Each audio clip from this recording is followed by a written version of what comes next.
ये क्या बात हुई सुनील? कभी तो मुझसे भी कुछ पूछ लिया करो। आज शाम मुझे बहुत काम है। मुझसे पूछे बिना तुमने हाँ क्यों बोला? ओहो, तो अब पूरे दिन घर में खाली ऐश करने पर भी मैं तुमसे पूछूं कि बिजी तो नहीं हो? अरे फालतू का मेलोड्रामा नहीं चाहिए मुझे। टाइम से तैयार रहना। उसे सच में आज बहुत काम है बेटे, तू अकेले चला जाना। पहले पैसे कमा कर इनके खर्चे उठाओ और फिर नाटक देखो जरा। दोनों बाप बेटे हमेशा की तरह दोनों सास बहू को कड़वी बातें सुनाकर ऑफिस चले जाते हैं, जिसकी अब आदत होने पर वो दोनों भी किसी से कुछ बोले बिना अपने काम में लग जाती हैं। इसी तरह सुबह से शाम हो जाती है। मम्मी, समझ नहीं आ रहा, इतने सारे काम पड़े हैं जो कल सुबह तक अगर पूरे नहीं किए तब भी हम पर ही इल्जाम आएगा, और अगर पार्टी में नहीं गई तब भी सुनाएंगे। अरे इन कहो की तो आदत हो गई है बेफिजुल काय काय करने की। तू तैयार हो जा, काम मैं संभाल लूंगी। अब नेहा सुनील के घर वापस आने से पहले ही तैयार हो जाती है, जिस पर वो सुनील के आते ही पार्टी के लिए चले जाते हैं। वहां पहुंचकर हमेशा की तरह सुनील अपने दोस्तों में बिजी हो जाता है और नेहा एक कोने में खड़ी रहती है। रात बीतती है और अगली सुबह एक बार फिर वही रूटीन शुरू हो जाता है। इन लोगों को हमारे काम और जिंदगी की कोई अहमियत क्यों नहीं है? इन्हें कब समझ में आएगा कि घर में रहने वाली औरतें सिर्फ आराम नहीं करती। बेटा, मेरी तो उम्र बीत गई यही सोचते हुए, पर आज तक ना वो बदले और ना जवाब मिला। लेकिन माँ, समय हमेशा एक जैसा नहीं रह सकता, इन्हें बदलना होगा। सुबह से शाम होती है और फिर रात। इसी तरह दिन बीतने लगते हैं। एक शाम सुनील और उसके पापा ऑफिस से जल्दी घर वापस आते हैं। तब हमें पार्टी में जाना है, सूट प्रेस करके दे दो और जल्दी तैयार हो जाओ। अरे तुम भी और घंटों मत लगाना, समझे? इसके आगे नेहा या सास को बोलने का कोई भी मौका ना देते हुए दोनों वहां से चले जाते हैं।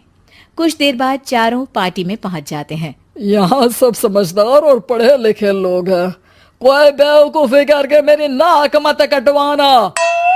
और तुम तो खासकर अपनी जुबान काबू में रखना, बहुत चलने लगी आजकल। आप लोगों की शायद हमेशा हर जगह हमें इंसल्ट करने की आदत बन गई है। अच्छा, जब शॉपिंग पर मेरे ही पैसे उड़ाती हो तब ये बगावत याद नहीं आती होगी। काम न काज की, दुश्मन अनाज की। ऐसा बोलकर सुनील अपने दोस्तों के साथ चला जाता है और ससुर भी ऑफिस के लोगों के साथ गपशप में लग जाते हैं। लेकिन सुनील की बात से परेशान नेहा और उसकी सास वहीं एक कोने में खड़ी रहती हैं। शांत हो जा, कर ही क्या सकते हैं। चल कोल्ड ड्रिंक पीते हैं, गुस्सा उतर जाएगा। जैसे ही नेहा और सास कोल्ड ड्रिंक लेने पहुंचती हैं, तो उन्हीं के बराबर में अल्कोहल का काउंटर देखकर नेहा का चेहरा चमक उठता है। वो मुस्कुराकर सास के कान में कुछ कहती है और दोनों पीना शुरू करती हैं।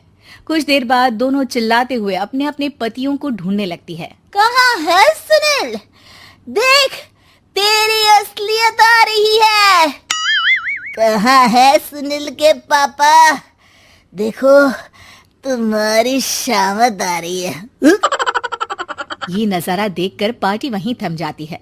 सब लोग उन्हें ही देखने लगते हैं। ये है मेरे पति। अरे काहे के पति? इनसे शादी करके तो मेरी किस्मत है फूटी। और ये मेरे पति, जिन्हें पति बोलने में मुझे आती है शर्म बड़ी। चलो आज आप लोगों को इनके असली रूप से मिलाते हैं, जिसमें ये अपनी पत्नियों की रत्ती भर भी इज्जत नहीं करते। हर समय उन्हें खरी खोटी सुनाते रहते हैं। हर जगह बिना मौका और माहौल देख उनकी सेल्फ रिस्पेक्ट की धज्जियां उड़ाते रहते हैं।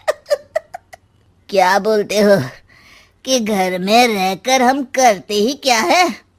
अगर ऐसी बात है तो कल से खुद अपने कपड़े धोना, प्रेस करना, सब्जी खरीदना, खाना बनाना और पसंद ना आने पर दोबारा बनाना, जैसे हम करते हैं ना। फिर घर की सफाई, सारा सामान अपनी जगह रखना, जो तुम्हारे फेंकने पर हम करते हैं। और फिर फाइनेंस मंत्री बनकर लिमिटेड पैसों में बढ़ती कीमतों के साथ घर का बजट बनाना। सुनील, इन्हें चुप करा, अपनी तो कोई इज्जत है नहीं, हमारी भी खराब कर रही है। हाँ, ये तो और बढ़िया है। अब अच्छे से सुनो। नेहा, ये क्या ड्रामा है? ड्रामा तो अभी शुरू हुआ है जी। सास और नेहा अपने मन की सारी भड़ास निकालने लगती है, जिसे चुपचाप खड़े रहकर सुनने के अलावा ससुर और सुनील के पास कोई चारा नहीं होता। बहुत देर तक यही सब चलने के बाद आखिर में दोनों सास बहू बेहोश हो जाती हैं। अगली सुबह सिर दर्द के साथ दोनों की नींद अपने अपने कमरे में खुलती है, जिस पर उनके पति उन्हें हॉल में लेकर आते हैं। मेरा सिर इतना दर्द क्यों कर रहा है? मेरा भी। इतनी देर में ससुर 2 गिलास नींबू पानी लेकर रसोई से बाहर आते हैं।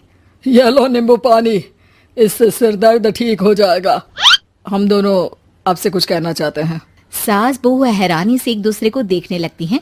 तभी दोनों बाप बेटे उनसे माफी मांगते हुए कहते हैं, हमें कभी एहसास नहीं हुआ कि अपने ईगो में हम दोनों आप लोगों के साथ कितना बुरा कर रहे हैं। आज से हम भी घर के काम में हाथ बटाएंगे। और नेहा, मैंने तुम्हें जॉब करने से रोका, उसके लिए भी सॉरी। तुम्हें जो करना है करो। ये सब सुनने के बाद सास बहू मुस्कुराते हुए एक दूसरे की तरफ देखती हैं। अल्कोहल वाले काउंटर पर बैठकर कोल्ड ड्रिंक पीकर थोड़ा ड्रामा करते हुए आज इन्हें सबक सिखा ही देते हैं।